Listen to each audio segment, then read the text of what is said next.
Hadis Nabi SAW yang sahih, kalau ahli sunnah wal jamaah seperti yang disebutkan sebelum ini, kita bincangkan bahawa yang mereka hiraukan adalah hadis itu sahih ataupun tidak. Kalau ianya sahih daripada Nabi SAW, tiada keraguan, maka mereka terima. Tak kiralah hadis ahad ke atau mutawatir. Sebab apa mereka kata begitu? Sebab pembahagian hadis kepada mutawatir dan ahad sekalipun tidak pernah dibincangkan oleh ulama salaf. Ulama salaf hanya membincangkan hadis itu sahih ataupun tidak. Jadi, sebab itu didapati bahawa hadis-hadis akidah yang tercatat dalam kitab-kitab ulama salaf, dalam riwayat-riwayat sahabat, dalam kitab-kitab tafsir, dalam kitab-kitab muwatta'at, dalam kitab-kitab musannafat, dalam kitab-kitab hadis secara umumnya adalah hadis ahad. Jadi, pada zaman mereka tidak pernah membahagikan hadis kepada mutawatir dan ahad. Mereka hanya membincangkan tentang hadis ini sahih ataupun tidak. Mereka bertanyakan tentang sanad, tentang perawi hadis itu seorang yang adil dan dhabit ataupun tidak. Yang mereka tak pernah bezakan hadis mutawatir ataupun ahad. Apatah lagi mereka bincangkan tentang menolak hadis ahad dalam bab-bab tertentu.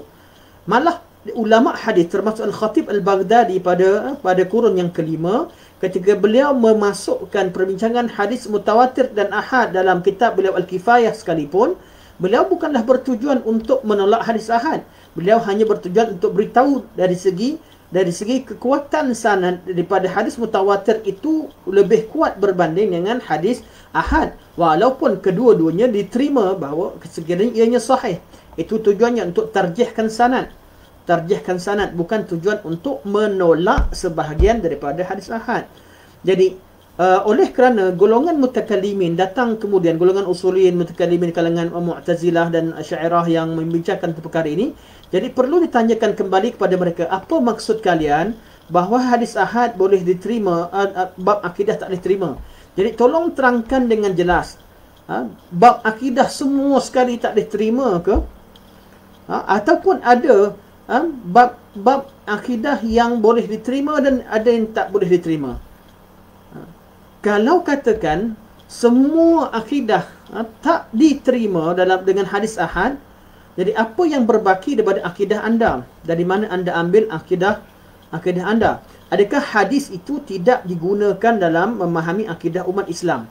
Kerana 99 malah 100% kalau nak tengok hadis ahad yang hadis yang mutawatir secara lafzi tak wujud, namun secara maknawi banyak. Cara maknawi termasuk hadis ahad, banyak hadis ahad yang secara lafzinya tidak mutawatir, namun dari segi maknawinya mutawatir. Itulah masalah akidah.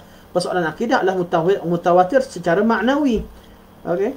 Jadi kata Syekh, kita tanyakan untuk permulaan kami ingin tujukan soalan.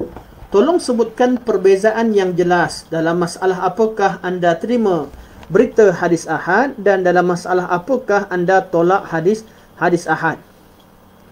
Dan Syekh bagi komen. Syekh kata, "Wa la yajidu ila al-farqi sabila illa bid'awi batilah." Syekh kata mereka takkan temukan jawapan yang jelas kecuali dakwaan-dakwaan yang batil.